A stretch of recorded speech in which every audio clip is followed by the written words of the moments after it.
જ્યાં government job કરતા હોય યા પર્સનલી બિઝનેસ કરતા હોય તો એની ઇન્ક્વાયરી કરવી જોઈએ. એ લોકોની જોબ હોય તો એની જોબ છોડાવવી જોઈએ. તમને રિયલાઇઝ થાય દુનિયામાં શું થાય. અને હું ભગવાન પાસે આપણે કોઈના માટે કંઈ ખરાબ ઈચ્છતા નથી, પણ હું જાહેરમાં કહું છું કે ભગવાન કરે જ્યારે એમના છોકરાઓ એમને જ વૃદ્ધાશ્રમમાં મૂકશે ત્યારે એમને ખબર પડશે કે કઈ પરિસ્થિતિમાંથી નીકળવું પડે છે. એક માં જ્યારે તમને મોટા કરે છે ત્યારે એક માં પાસે આશા હોય છે કે મારો છોકરો મારા માટે કંઈક કરશે. એ આશા એ નથી કે મારા માટે ગાડી લાવશે, એ આશા એ નથી કે મારા માટે બંગલો કરશે, આશા એની પાસે એ નથી કે મને કોઈ એસી રૂમ આપશે કે મને એવી રીતે રાખશે કે હું મકબલની ગાદીમાં રહીશ. માની આશા એ જ છે કે મને પ્રેમથી બોલાવશે. અને જો એ પ્રેમના શબ્દો માં નહીં સાંભળે તો તમે એક વસ્તુ યાદ રાખજો કે ભલે તમે અત્યારે વૃદ્ધાશ્રમમાં માને મૂક્યા હો, પણ કોઈક દિવસ ભગવાન જ્યારે એક ડંખ એવો મારશે કે તમને એ વખતે યાદ આવશે કે માં શું હતી. માને કોઈ દિવસ આવી રીતે તરછોડી મા બાપને મૂકીને તમે શેના માટે વૃદ્ધાશ્રમ મૂકવા જાઓ છો?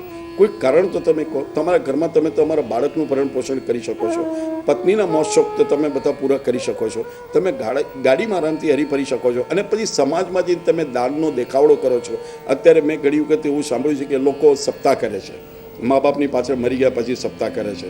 હવે મને એક વખત બહુ પહેલાં વિચાર આવેલો કે મારા મમ્મી છે ત્યાં સુધી હું આવું કંઈક કરું, પણ મેં જેમ આપણે પહેલાં કીધું ને કે હું થોડો ભ્રમમાં રહ્યો કે મારા મધર વારે ઘડીએ આવી રીતે બીમાર હતા અને મને આવી ખબર નથી કે આટલું બધું સડનલી કંઈક રિઝલ્ટ આવશે.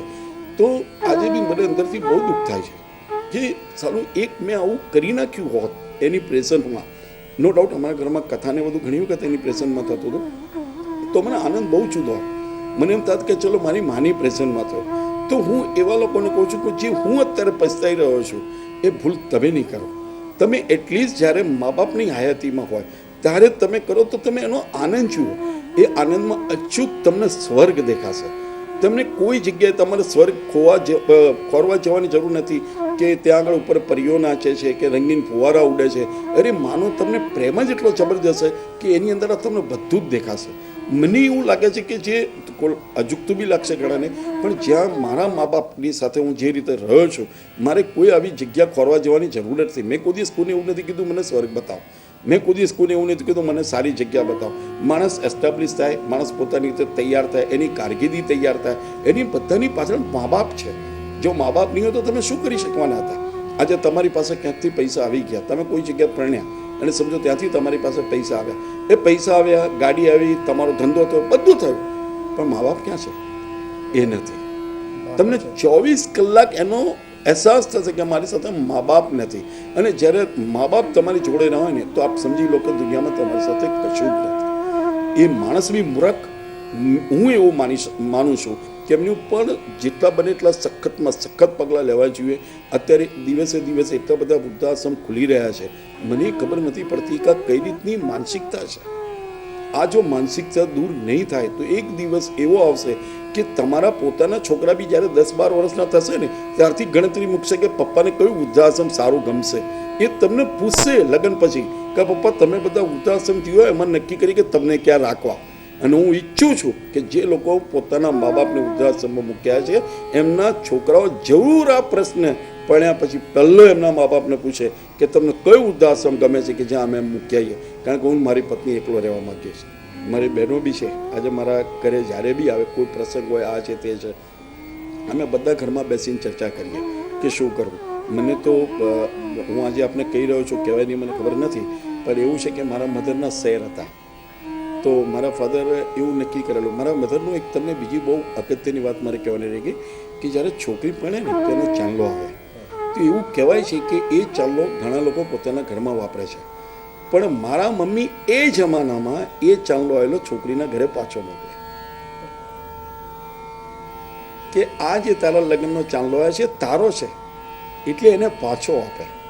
તમે વિચાર કરો કે આવી મને વ્યક્તિઓ હશે, ઘણા આપતા છે, હું નથી માનતો કે હું નહીં બની હોય. તો ઘણી વખતે જે મારા મમ્મીના જે શેર કે કંઈ હશે તો મારા પપ્પાએ નક્કી કરેલું કે ભાઈ મારે આ બધું એનું છે એટલે મારે કંઈ નાખવું નથી. તો છોકરીઓની બધાની ભેગાથી જે શેર વેચીને ફંડ થયો એમાંથી લોકો ક્યાંક ને ક્યાંક કોઈક જગ્યાએ જાત્રાએ જાય છે. હવે આપ મને કહો ક્યાં માં નથી? માં જાત્રામાં બી છે, માં ઘરમાં બી છે, માં મારા ફાધર જ્યાં સુધી જાય છે એ પથારીમાં બી છે, એના માં બધે દરેક જગ્યાએ છે. માનો ભૂલવાનો કોઈ અર્થ જ નથી. જો 92 વર્ષની વ્યક્તિ આજે બી એની માને ફોટાને પગે લાગ્યા વગર જો બહાર ના જતો હોય તો હું કેવી રીતે મારા માને ભૂલી શકું? અને મેં તો બહુ કઠિન જિંદગી કાઢી છે. કઠિન એટલે પૈસાની રીતે નહીં, કઠિન એટલે સુખ સાહેબીની રીતે નહીં, પણ ઘણો તોફાની. લોકો મને જુએ ને એટલે ત્રાસી જાય, કા આવ્યો ને કંઈક ને કંઈક કરશે. ક્રિકેટ રમો તો કાચ તોડી નાખો, બપોરે ઘંટીને દબાઈ સૂઈ જાઓ, લોકોના કપડાં સૂકી ગયેલા તો સંતાડી દો. પણ દરેક જગ્યાએ સપોર્ટમાં તો મારી માં જ. એટલે મેં ખરાબ કરી એના સપોર્ટમાં નહીં, બચાવવાના સપોર્ટમાં, કે હું એની માફી માગું છું કે બીજી વખત નહીં કરે. જો મને એ વખતે મારા પપ્પાને કીધું જો ક્રિકેટ રમતો રોક્યો હોત તો આજે હું ઇન્ડિયા ના પહોંચ્યો હોત. તો ત્યાં બી મારી માં છે. એ ભલે ઇન્ડિયાની કોઈ બી મિટિંગમાં હોય, કોઈ બી ફંક્શનમાં હોય, ભલે લોકો મને એમ કહેતા હોય કે ગૌતમ શાહ આ જગ્યાએ ઓલ ઇન્ડિયામાં ટુર્નામેન્ટ પ્રોગ્રામ કમિટીના ચેરમેન, આપ જાણો છો, આપને તો કેમ છે પ્રિન્ટ મીડિયા અને મીડિયામાં, પણ એ દરેક જગ્યાએ જ્યારે હું સ્ટેજ ઉપર બેઠો છું ને ત્યારે લોકો એમ કે નહીં કે આમ છે તેમ છે. તો મને ઘણી વખત મેં આપણે પહેલાં ના કીધું કે ફિલ્મમાં લોકો એવું ફીલ કરે છે કે મરી ગયા પછીની વ્યક્તિ એને સામે દેખાય છે. તો મને અચૂક પ્રમાણે એ જ જગ્યા દેખાય છે કે આ તે મને કીધેલું તું પકડી રાખજે. મેં માર બી ખાધો, રાત્રે બી બહાર સૂઈ ગયો, બધું કર્યું. મારા પપ્પાની લાગણી હતી કે જિંદગીમાં ભણે મારી જાય, પણ હું જે ક્ષેત્રમાં ગયો ત્યાં મારી માએ ના રોક્યો. આટલા વર્ષો પહેલાં જો એક માં મગજથી આવો વિચાર કરી શકતી હોય કે જ્યાં પોતાનો છોકરો આગળ જતો હોય અને કદી રોકવો ના જોઈએ ક્ષેત્રમાં.